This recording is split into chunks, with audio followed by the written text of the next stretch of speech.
नमस्कार, आप देख रहे हैं जवाब तो देना पड़ेगा और आपके साथ में विजेंद्र सोलंकी। कहते हैं कि किसी क्षेत्र का विकास करना है तो उस क्षेत्र में उद्योग धंधे लगाने होंगे ताकि लोगों को रोजगार मिले। रोजगार मिलेगा तो आमदनी बढ़ेगी और आमदनी बढ़ेगी तो जीवन स्तर सुधरेगा। लेकिन बीते 2 सालों में कोरोना का सबसे बुरा प्रभाव उद्योग धंधों पर पड़ा है, यानी रोजगार पर पड़ा है, यानी लोगों की जिंदगी पर पड़ा है। बीते साल के बजट में भी उद्योग धंधों पर काफी फोकस किया गया था। एमएसएमई में बजट को दोगुना करते हुए 15,700 करोड़ किया गया था। पीएलआई यानी कि प्रोडक्शन लिंक्ड इंसेंटिव स्कीम के अंतर्गत 1,97,000 करोड़ का बजट रखा गया था, जो आगामी 5 साल के लिए था। वस्त्र उद्योग को बढ़ाने के लिए राष्ट्रीय स्तर पर 7 वस्त्र पार्क बनाने का ऐलान किया गया था। ये 3 सालों में बनने थे। ज्वेलरी से जुड़े कारोबार के लिए सोने के डोर बार पर शुल्क को 11.85% से घटाकर 6.9%, चांदी के डोर बार पर 11% से घटाकर 6.1% किया गया था। ऑटोमोबाइल सेक्टर के लिए वाहन स्क्रैप पॉलिसी लेकर आई थी। लेकिन सवाल यह है कि बीते साल की घोषणाओं से देश के अंदर बदला क्या और इन घोषणाओं में से कितनी घोषणाएं पूरी हो पाई, और इस साल उद्योग के अंतर्गत किस सेक्टर को क्या उम्मीदें हैं ताकि बजट से हो पाए उद्योग धंधों का उदय। आज बात इसी मुद्दे पर।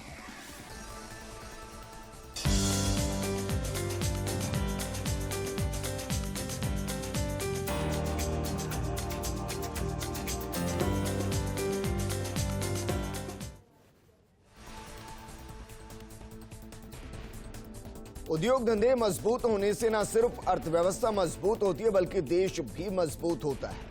इस बजट से कैसे देश के उद्योग धंधों को और ज्यादा मजबूती मिले, इस पर बात करने के लिए हमारे साथ मौजूद हैं कांग्रेस प्रवक्ता अरुण शर्मा जी, बीजेपी प्रवक्ता सुरेश गर्ग जी, 40 विमेन विंग से मेघा गुप्ता जी, हमारे वरिष्ठ सहयोगी नरेश शर्मा हमारे साथ जुड़े हैं, जोधपुर से उद्योगपति अशोक संचेती जी जुड़े हैं और फाइनेंशियल एक्सपर्ट के तौर पर सुधीर शर्मा जी हमारे साथ जुड़े हैं। सुधीर शर्मा जी, शुरुआत में आपके साथ करना चाहूंगा। सर, इस बजट में कितनी संभावनाएं आपको ऐसी लग रही हैं कि उद्योग धंधों को एक ऐसी संजीवनी मिले जिससे उद्योग धंधों का उदय होता नजर आए?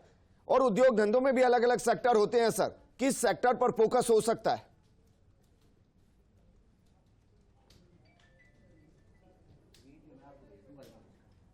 जी सर, धन्यवाद। मुझे ये लगता है कि इस बजट के अंदर सरकार को उद्योगों के साथ साथ युवाओं को केंद्र में रखकर सोचना होगा। देखिए, कोरोना के दौरान जिन उद्योगों का सारा धंधा चौपट हो गया, स्पेशली पर्यटन क्षेत्र में देखिए, होटल इंडस्ट्री को देखिए, या इस तरीके के कार्य जिसके अंदर ज़्यादा लोगों का इन्वॉल्वमेंट नहीं होता था, स्पेशली अनऑर्गेनाइज्ड सेक्टर के लिए, उसके लिए सरकार को बहुत ज़्यादा कार्य करना पड़ेगा। जी अगर देखा जाए तो पिछले साल सरकार ने कॉरपोरेट टैक्स को कम करने की डिमांड खत्म कर दी थी। अब जो मुद्दा आता है वो इंडिविजुअल टैक्स को लेकर है। इंडिविजुअल टैक्स के ऊपर, पर्सनल टैक्स के ऊपर मेरे को लगता है सरकार को कुछ काम करना चाहिए। स्पेशली युवाओं को जो स्टार्टअप का हम लोगों ने एक बेनिफिट देने का प्लान किया था, अभी बहुत कम्बरसम है। स्टार्टअप के अंदर युवा घूमते तो हैं लेकिन उनका रजिस्ट्रेशन, उनकी कंसल्टेंसी, उनके अंदर फंडिंग, ये बड़ी बड़ी सिटीज में और कुछ चुनिंदा लोगों के लिए तो ठीक है, लेकिन होता क्या है कि आम आदमी तक इसकी पहुंच अभी तक नहीं बन पाई है। अगर आप सही में आंकड़े निकालेंगे तो जो उद्योग धंधों के लिए बेनिफिट हम लोग देख रहे हैं, मेरे को लगता है पर्यटन को लेकर बहुत ज्यादा हमें सोचना चाहिए, आईटी को लेकर, क्योंकि सारा का सारा काम आर्टिफिशियल इंटेलिजेंस के ऊपर चल रहा है, हमें आईटी के ऊपर बहुत ज्यादा काम करने की जरूरत है। ठीक है सर, वापस मैं आपके पास आऊंगा। मेघा, आपसे समझना चाहूंगा, क्योंकि जिस राजस्थान में बैठकर हम डिबेट कर रहे हैं उसके देखिए जितने क्षेत्रों में जाएंगे अलग उद्योग धंधे नजर आएंगे। एक तरफ आपको मार्बल उद्योग दिखाई देगा तो दूसरी तरफ पेट्रोकेमिकल दिखाई देगा, एक तरफ वस्त्र दिखाई देगा तो दूसरी तरफ पर्यटन उद्योग नजर आएगा, फिर माइनिंग अलग से नजर आएगी, जेम्स एंड ज्वेलरी अलग से नजर आएगी। तो राजस्थान तो कहा जा सकता है कि अलग अलग सेक्टर के लिए उद्योग धंधों का हब है। आपको क्या लग रहा है कि किस सेक्टर को इस बार ज्यादा छूना चाहिए सेंटर के बजट में, किस स्टेट में सबसे ज्यादा? सर, मैं विजेंद्र जी एक बात बोलना चाहूंगी कि सेक्टर्स तो सारे ही वो छुएं, लेकिन जैसा मैं बोलती आई हूँ हमेशा कि जो भी सेक्टर्स में वो करे उसकी एजुकेशन भी हमें अच्छे से दें। जैसे कि अगर हम सेक्टर वाइज बजट को इस मतलब ये लोग जो भी प्रमोट करते हैं, स्पेशली ये लोग जब विमेन एंटरप्रेन्योर्स के लिए भी करते हैं, लेकिन उन्हें हमें बताते ही नहीं है कि क्या क्या बेनिफिट है। प्लस एक ये जो इन्होंने इंटरेस्ट रेट कम करी है, जो ये MPULY स्कीम है पूरी, उसका जो हम अगर कोई भी लोन उसके लिए अप्लाई करता है कोई भी, तो वो जो एक प्रोसेस है वो बहुत लेंदी है कि हमें फिजिकली जाना पड़ता है, कोरोना में ऑफिस ज़्यादा टाइम बंद रहते हैं। तो मैं बोलना चाहूँगी इसको भी थोड़ा सा अगर गवर्नमेंट ऑनलाइन करे, हमारा सब कुछ सुमोटो हो, हम सब खुद कुछ कर पाए, तो हम सारे सेक्टर्स को इक्वली फ़ायदा होगा। और जो भी इंटरेस्ट रेट कम करते हैं MSME के लिए जो करते हैं, जैसा उन्होंने बोला कि हमें डेफिनेटली इंडिविजुअल सेक्टर पे भी इक्वली काम करना चाहिए गवर्नमेंट को, जितना वो कॉर्पोरेट सेक्टर पे कर रही है। और जो एक हमारे डायरेक्ट टैक्सेस हैं, मैं गवर्नमेंट को ये भी बोलना चाहूँगी, उसकी भी जो एक रेट है वो थोड़ा सा अगर ये लोग कम लेकर आते हैं तो हम और प्रमोट करते हैं। आप इनडायरेक्ट टैक्सेशन शायद ज्यादा कर लीजिए, लेकिन जो डायरेक्ट टैक्सेस हैं हमारे, उसका जिससे कि हम वाइट मनी भी प्रमोट करें। आज हमारा जो आधा टाइम है वो ये सोचने में जाता है कि हम अपनी इनकम ना दिखाएं या कैसे छुपाएं, जिससे कि हमें टैक्सेस कम देने पड़े। तो अगर हमें डायरेक्ट टैक्सेस ही कम हो जाएंगे हमारे, तो हम और उसको प्रमोट करेंगे। और डेफिनेटली सेक्टर्स, हमें हर सेक्टर को इस बार तो मुझे ऐसा लगता है कि कोरोना में mostly not only hospitality industry but हर एक इंडस्ट्री को मार तो बहुत मेजर पड़ी है। तो हमें थोड़ा सा प्रमोशन तो सब इंडस्ट्रीज को इक्वली देना पड़ेगा, लेकिन विमेन एंटरप्रेन्योर्स हमारे साथ उद्योगपति जुड़े हैं अशोक संचेती जी। अशोक संचेती जी, इस बजट से उम्मीदें क्या लगाकर बैठे हैं सर कि उद्योगपतियों को एक बड़ी राहत मिले और जो उद्योग लड़खड़ाते हुए नजर आ रहे हैं उनमें कम से कम एक उदय नजर आए?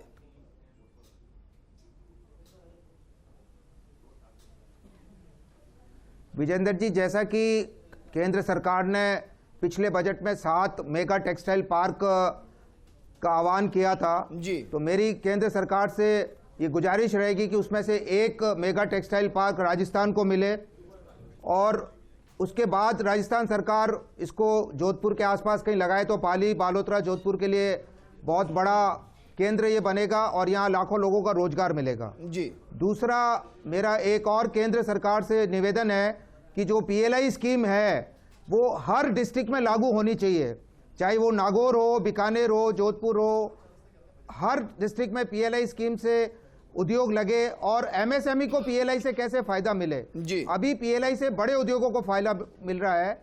मेरी गुजारिश रहेगी कि ये छोटे उद्योगों को इसमें सरकार इन्वॉल्व करे और उनको बेनिफिट दे जी। और तीसरा, मेरी सबसे बड़ी डिमांड रहेगी, जो ATC के बेनिफिट हैं, जो छूट अभी हमें 1.5 लाख रुपए तक की मिल रही है, उसको केंद्र सरकार 3 लाख तक लेके जाए, ताकि PPF की छूट है, हाउसिंग लोन की छूट है, तो एक मध्यम उद्योग के जो उद्योगपति है वो इस छूट का लाभ लेंगे, उनका टर्नओवर बढ़ेगा और केंद्र सरकार को टैक्स के रूप में काफी अधिक संख्या में उनको अमाउंट मिलेगा। लेकिन अशोक संचेती जी, मैं आपसे दरअसल ये जानना चाह रहा था, क्योंकि जिस मेगा पार्क की आप बात करें, वस्त्र मेगा पार्क 7, सर वो राजस्थान में लगे तो फिर भीलवाड़ा लगे, वस्त्र नगरी तो वो है, हालांकि इसको छोड़ देते हैं सर। लेकिन मेरा सवाल यह कि संगमरमर को लेकर हमेशा सवाल उठता है, जेम्स एंड ज्वेलरी पर जो आयात टैक्स लगता है, पहले तो हम राजस्थान में लेके आए और उसके बाद चाहे भीलवाड़ा आए चाहे जोधपुर आए। जी ठीक है, इस बात को मैं एग्री करता हूं सर आपकी। लेकिन जो अलग अलग व्यवसाय राजस्थान में पनपे हुए हैं, हमेशा वो सेक्टर मांग करते हैं कि टैक्सेस को कम किया जाए, चाहे वो जेम्स एंड ज्वेलरी हो, संगमरमर हो या फिर अन्य टैक्स हो, चाहे वो वस्त्र से जुड़ा उद्योग हो। आपको लग रहा है कि इस बार थोड़ी सी राहत मिल सकती है? जी, मुझे ऐसा लगता है कि इनकम टैक्स में छूट मिलेगी और ATC की जो मैंने मांग की है उसमें छूट जरूर मिलेगी। जी ठीक है, वापस मैं आपके पास आऊंगा। सुरेश गर्ग जी, उन्होंने PLI का इशू उठाया। हालांकि मैं PLI के बारे में जितना भी मैंने पढ़ा या जितना भी मैं जानता हूं, शायद कोई ऐसा राइडर है नहीं, वो सबके लिए लागू होता है। लेकिन फिर भी आपको लग रहा है जो PLI इस वक्त 1,97,000 करोड़ का बजट रखा गया था, 5 साल के लिए है, आपको लग रहा है इस बजट को थोड़ा बढ़ाना चाहिए और जो राइडर इसमें लगे उनको थोड़ा आसान करना चाहिए ताकि छोटे उद्योगपतियों को भी राहत मिले? देखिए सोलंकी जी, पीएलआई के अंदर कोई एरिया डिसाइड नहीं है कि भाई राजस्थान में नहीं होना चाहिए या मध्य प्रदेश में नहीं होना चाहिए। पूरे हिंदुस्तान में जहां भी इंडस्ट्री लगेगी, जिस सेक्टर के लिए पीएलआई स्कीम आई है उस सेक्टर के अंदर अगर वो नागौर में भी इंडस्ट्री लग रही है तो उसको पीएलआई का बेनिफिट मिलेगा। तो अलग अलग सेक्टर के लिए, जैसे ऑटो सेक्टर के लिए आपको पीएलआई स्कीम है, अगर ऑटो सेक्टर भिवाड़ी में लग रहा तो वहां पर भी पीएलआई मिलेगी, अगर वो नागौर में जाके लगाता तो उसको पीएलआई मिलेगी। इसी तरीके से सेमीकंडक्टर के अंदर 70,000 करोड़ रुपए की पीएलआई स्कीम आई है। अगर 70,000 करोड़ रुपए गवर्नमेंट अगर आपको इंसेंटिव दे रही है तो ये देख लो कि कम से कम 10 लाख करोड़ रुपए का उसमें इन्वेस्टमेंट होगा। तो सेंट्रल गवर्नमेंट 1,97,000 करोड़ में से कितना अभी तक पीएलआई दिया जा चुका है जिनके सरे उद्योग देखिए, इसके अंदर पीएलआई लगभग कम से कम 15,000 करोड़ रुपए की पीएलआई स्कीम के अंदर डिस्ट्रीब्यूशन हो चुका है अभी तक एक साल के अंदर। लेकिन अभी देखो कोरोना का काल था, क्योंकि इंडस्ट्री लगने के बाद ही उसकी पीएलआई के प्रोडक्शन लिंक इंसेंटिव स्कीम है, तो आपका प्रोडक्शन होगा तो ही पीएलआई उसका फायदा होगा। तो उस वजह से हो सकता है सो, लेकिन आने वाले टाइम में आज देखो एमएसएमई उद्योग अर्थव्यवस्था की रीढ़ की हड्डी है, क्योंकि आज 11 करोड़ लोग उससे सीधे जुड़े हुए हैं, 6 करोड़ 30 लाख इंडस्ट्रीज उससे एमएसएमई के उद्योग के अंदर आती है। तो ये सरकार का एमएसएमई पे बहुत बड़ा फोकस है, पीएलआई स्कीम हो या फिर इंटरेस्ट सब्सिडी की स्कीम हो। आज रेट ऑफ इंटरेस्ट हिंदुस्तान में सबसे एमएसएमई पर 15,700 करोड़ रुपए रखे गए थे, अलॉट किए गए थे। बिल्कुल 2000 मैं आपको बता रहा हूं 2020-21 के अंदर 7,500 करोड़ रुपए का एमएसएमई उद्योग था,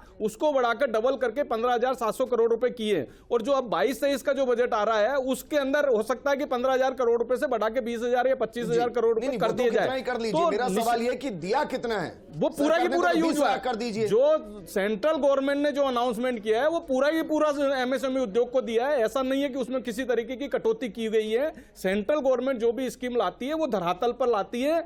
और आप ये कह रहे हैं कि एमएसएमई के अंतर्गत 15,700 करोड़ रुपए दे दिए गए हैं। बिल्कुल निश्चित रूप से एमएसएमई जहां पे जो स्कीम से लागू हुई है उसमें मिला है। आप ये देखिए इंटरेस्ट सब्सिडी 2% की इंटरेस्ट सब्सिडी सेंट्रल गवर्नमेंट दे रही है। आज रेट ऑफ इंटरेस्ट हिंदुस्तान में सबसे लोवेस्ट, आज की तारीख में सबसे लोवेस्ट आज 6.5% से 7% के ऊपर में आपको एमएसएमई उद्योग को लोन मिल रहा है। 3 लाख करोड़ रुपए की हमने क्रेडिट गारंटी स्कीम लाया कि जिसके अंदर विदाउट कोलेट्रल गवर्नमेंट की गारंटी 3 लाख करोड़ रुपए तक हम उसके अंदर पैसा दे रहे हैं। ऑटो आप टूरिस्ट इंडस्ट्रीज के अंदर देखिए कि अगर मान लो मार्च 2021 के अंदर जो आउटस्टैंडिंग उसका 40% तक हम उसको फंडिंग दे रहे हैं। तो सारे उद्योग धंधे रिलैक्सेशन की मांग कर रहे हैं। तो सभी हर इंडस्ट्री में जो आपका जो क्रेडिट गारंटी स्कीम है वो हर इंडस्ट्रीज के लिए लागू है। अच्छा, 7 मेगा वस्त्र पार्क बनने थे, पिछले साल घोषणा थी, सर कहां बन चुके हैं? 7 मेगा पार्क जहां जिस स्टेट के अंदर अनाउंसमेंट हुआ वहां पे अगर राजस्थान के अंदर होगा तो आने वाले बजट में हो जाएगा। ऐसा कुछ नहीं है,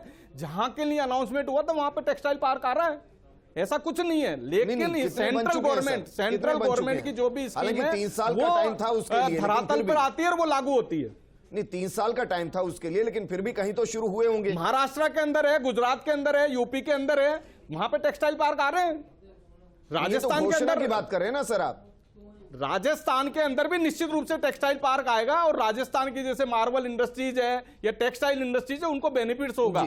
और जो भी एक्साइज ड्यूटी के अंदर जहां भी कस्टम्स में जो भी बेनिफिट देने होंगे वो सेंट्रल गवर्नमेंट निश्चित रूप से देगी। अरुण शर्मा जी हमारे साथ जुड़े हैं। अरुण शर्मा जी, क्योंकि कांग्रेस तो बार बार यही कहती है कि बीजेपी उद्योगपतियों की सरकार है, तो ये तो मानकर चलें कम से कम उद्योग को लेकर बीजेपी की सोच सकारात्मक नजर आती होगी और उद्योग विकसित हो, इस पर फोकस रहेगा। इस बजट में बहुत कुछ मिल सकता है, आपको लग रहा है? या फिर आप वही कहेंगे कि 2-4 उद्योगपतियों को मिलेगा जो मिलेगा, बाकी अपने बस ऐसे ही रहेंगे जैसे हैं? देखिए विजेंद्र, ये जो बजट आने वाला है ये एक बहुत गंभीर चुनौती है इस सरकार के सामने और बहुत पूरा देश राहत के इंतजार में है, क्योंकि जैसे 2 साल बीते हैं उसमें उद्योग धंधे हो, चाहे छोटा व्यापारी हो, चाहे मजदूर हो, किसान हो, सभी प्रभावित हुए हैं। और आपको पता है ये अब सब सर्वविदित है कि लोगों की इनकम कम हो गई है, कहीं कोई किसी प्रकार की ग्रोथ नहीं है, तो ये बहुत असली चुनौती है। मेरा कंसर्न ये है विजेंद्र कि इस सरकार को प्राथमिकताएं अपनी तय करनी पड़ेंगी और उन पे काम करना पड़ेगा, क्योंकि चुनाव और चुनावी रैलियों सर मैं तो आपसे ये पूछ रहा हूं कि अगले 4 दिन के बाद एक बजट आने वाला है जिसको आम बजट कहते हैं। उस आम बजट में क्या उद्योग धंधों पर कोई फोकस रहने वाला है? आपको कौन कौन से उद्योग धंधे के वो सेक्टर दिख रहे हैं जिस पर सरकार इस बार फोकस कर सकती है? चुनाव के लिहाज से ही सोच लीजिए। हाँ, लगभग सभी उद्योग धंधे संकट में हैं, लेकिन जो प्रायोरिटीज हैं उसमें बैंकिंग और फाइनेंस शामिल है, उसमें इनोवेशंस की जरूरत है, डिजिटलाइजेशन की जरूरत है। अब भी रीच का स्कोप बहुत ज्यादा है। और इंसिडेंटली मैं आपको बता दूं, 15 दिन पहले ही finance minister madam Nirmala Sitharaman ने 15 टॉप मिनिस्ट्रीज को लेटर लिखा था कि उनका 50% बजट भी अभी खर्च नहीं हुआ है, वो फरवरी तक पूरा बजट यूज करें। उसमें शिक्षा, हेल्थ, ये सारी मिनिस्ट्री शामिल है। तो ये जो सुरेश जी कह रहे थे, हम जो योजना लाते हैं वो धरातल तक जाती है, उसकी एक बानगी मैं आपको बता रहा हूँ। उनका खुद का लेटर है और उन्होंने चेताया है उन मिनिस्ट्रीज को कि भाई आपने बजट का 50% भी नहीं खर्च किया है। दूसरा एंगल आप देखें तो ये आत्मनिर्भर भारत और मेक इन इंडिया, आप आश्चर्य होगा आपको जान के कि चाइना से हम बिल्कुल फेस टू फेस खड़े हुए हैं।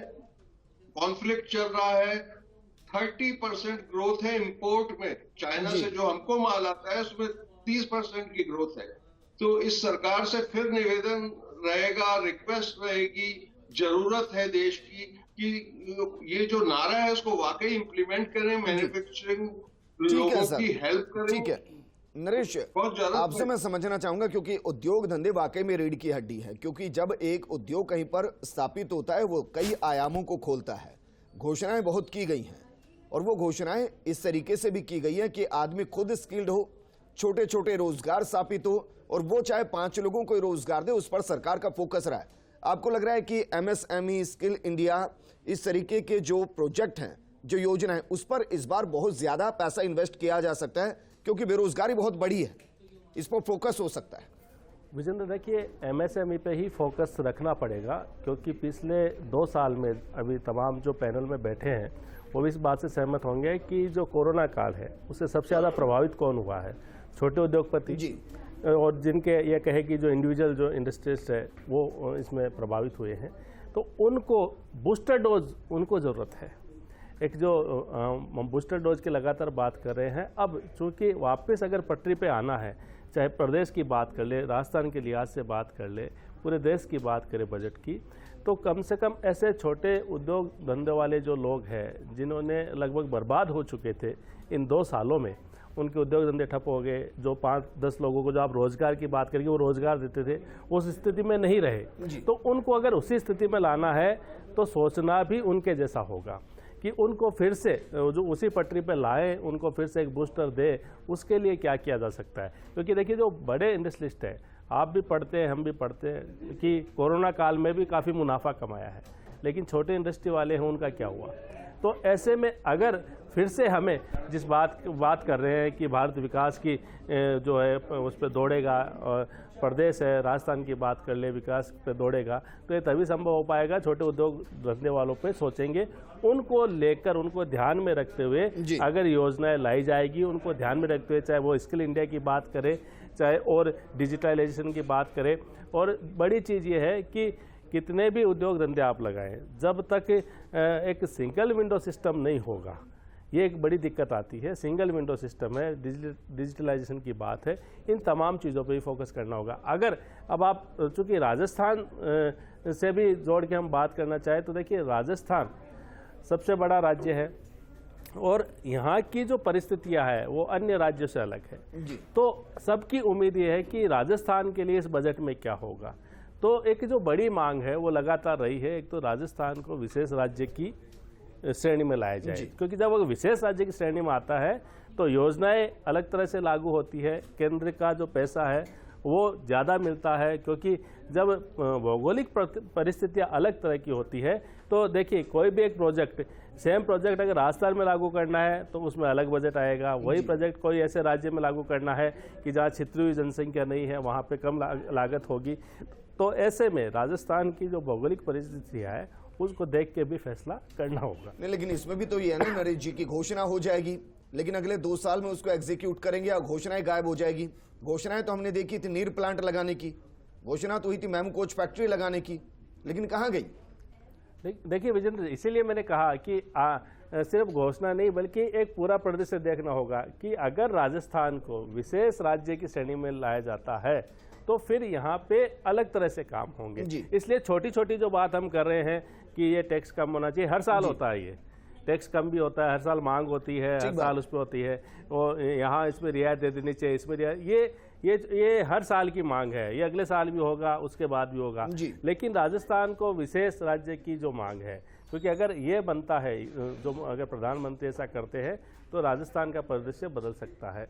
इसके अलावा आप एक उदाहरण लीजिए, जल जीवन मिशन है, पूरे देश की योजना है, वही राजस्थान में लागू है, लेकिन जो खर्चा राजस्थान में आता है वो अन्य राज्यों में उसमें कम आता है, क्योंकि अगर हम बाड़मेर, जैसलमेर जैसे जिलों की बात करें तो वहाँ एक घर में कनेक्शन पहुंचाने के लिए लाखों रुपए खर्च करने होते हैं। तो ऐसे में राजस्थान का लिहाज अलग तरह से है। ठीक है, वापस मैं आपके पास आऊंगा। सुधीर शर्मा जी हमारे साथ है। सुधीर शर्मा जी, सर टैक्सेस की बात नहीं करते, राहत की बात नहीं करते, क्योंकि छोटे मोटे टैक्सेस और छोटे मोटे राहत से उद्योग धंधे पनपते नहीं है।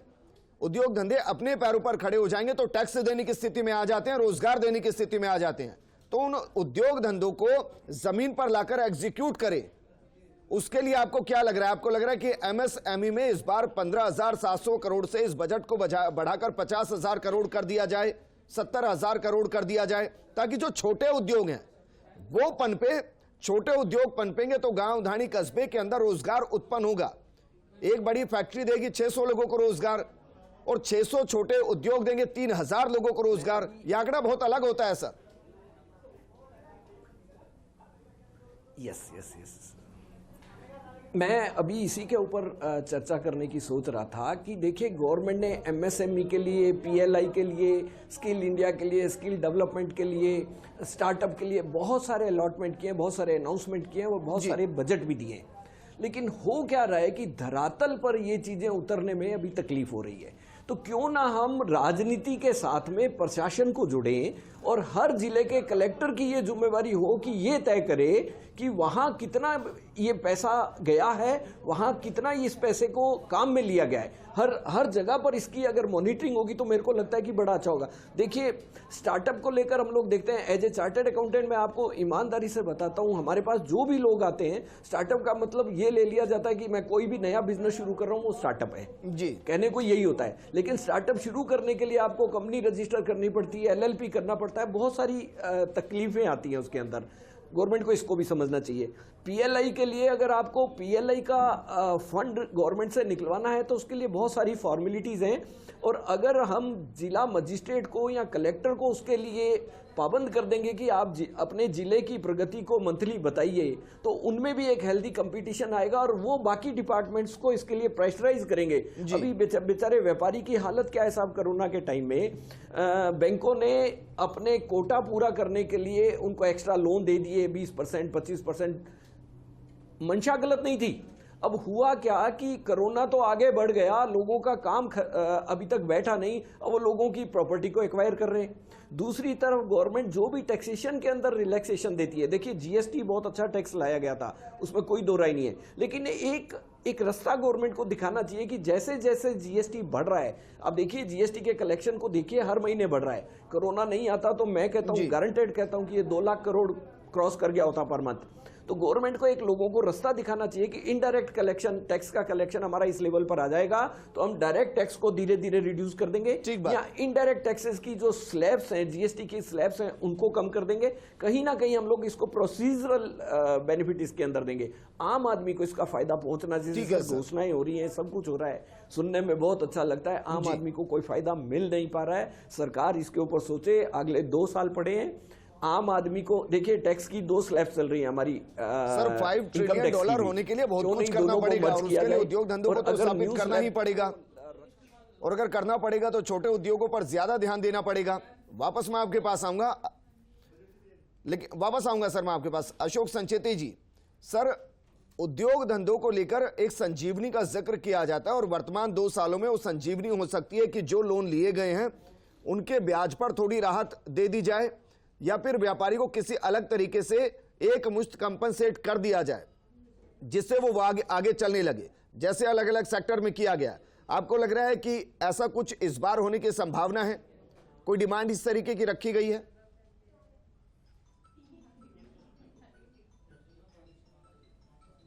नहीं, ये तो केंद्र सरकार को खुद आगे आकर इस तरीके के स्टेप्स लेने चाहिए कि वो एमएसएमई के ऊपर कंसंट्रेट करे। अभी जो हिंदुस्तान का निर्यात है 45% एमएसएमई के द्वारा किया जा रहा है, तो इसको मैं तो कह रहा हूं अभी 50 करे, 55 करे।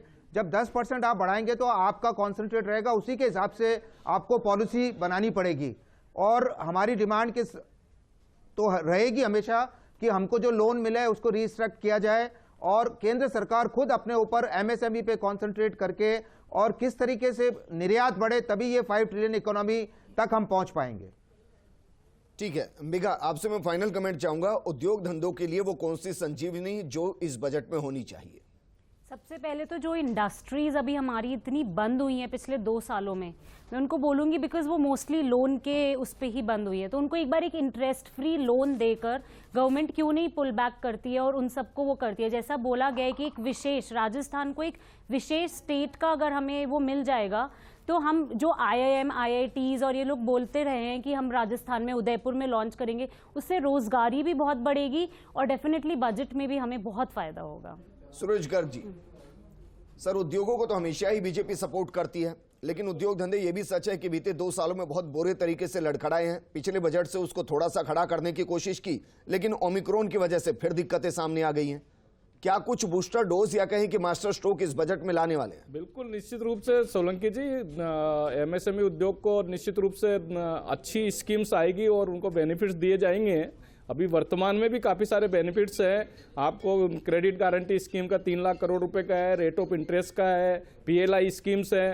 तो इस तरह के आने वाले टाइम में और भी जो भी छूट है वो दी जाएगी, क्योंकि जो आज जो एमएसएमई उद्योग है वो हिंदुस्तान की रीढ़ की हड्डी है, क्योंकि आज 11 करोड़ लोग उसके ऊपर डिपेंडेंट है, 6.5 करोड़ इंडस्ट्रीज उसके ऊपर डिपेंडेंट। तो इसलिए गवर्नमेंट उसके ऊपर और ज्यादा टैक्स में जहां भी रिबेट देने की जरूरत होगी वहां टैक्स में रिबेट देंगे। 80C में जहां डिडक्शन की जरूरत हो वहां 80C में डिडक्शन, हाउसिंग लोन की रिबेट में डिबेट और बढ़ाना है तो वो भी बढ़ाएंगे। तो केंद्र सरकार की नजर। अरुण शर्मा जी, आपको लग रहा है कि पंजाब और बाकी राज्यों में चुनाव को देखते हुए इस बार के बजट पर कुछ इस तरीके का फोकस रहेगा कि आम आदमी को लगे कि उसको राहत दी गई है, उद्योगपति को लगे कि उसको राहत दी गई है, इसी बहाने सही राहत तो मिलेगी? देखिए, मुझे नहीं लगता कि चुनाव का इस पे कोई प्रभाव पड़ेगा, क्योंकि वैसे तो कायदे से इस समय चुनाव संहिता भी लागू है और आप कोई भी ऐसा जो out of the box idea जिससे सीधा आप मतदान को प्रभावित करें वो शायद नहीं हो पाएगा बजट में, और वो ठीक भी नहीं है। चुनाव को ध्यान में रखते हुए फैसले नहीं लेने हैं, देश के भविष्य को सुदृढ़ करने वाले फैसले लेने चाहिए। और इसमें जैसे अपने अपन ने चर्चा में देख लिया, बहुत सारे एवेन्यूज हैं जहां किया जा सकता है, बस राजनीतिक इच्छा शक्ति मजबूत रहे, इस प्राथमिकता को समझा जाए, बजाय इसके कि हर चुनाव को इतना गंभीरता से लें कि सिर्फ आपका शौक ही रैलियां करने में लग जाए, वो थोड़ा खतरनाक है। प्रधानमंत्री, गृह मंत्रियों के बड़े गंभीर काम होते हैं, वो किए जाने चाहिए। ठीक है, शुक्रिया सर हमारे साथ जुड़ने के लिए। सुरेश गर्ग जी आपका भी शुक्रिया, मेघा आपका शुक्रिया, नरेश शर्मा, अशोक संचेती जी और सुधीर शर्मा जी आपका भी शुक्रिया। मकसद सिर्फ इतना था कि बस इन चीजों को समझ लिया जाए कि उद्योग धंधों को अगर स्थापित करके उनको आगे बढ़ाते हुए रोजगार बनाना है तो फिर कौन कौन से सेक्टर ऐसे हो सकते हैं जहां फोकस करने की जरूरत है। इस प्रोग्राम में फिलहाल इतना ही, लेकिन आप बने रहिए फर्स्ट इंडिया न्यूज के साथ, क्योंकि खबरों का सिलसिला लगातार जारी है। नमस्कार।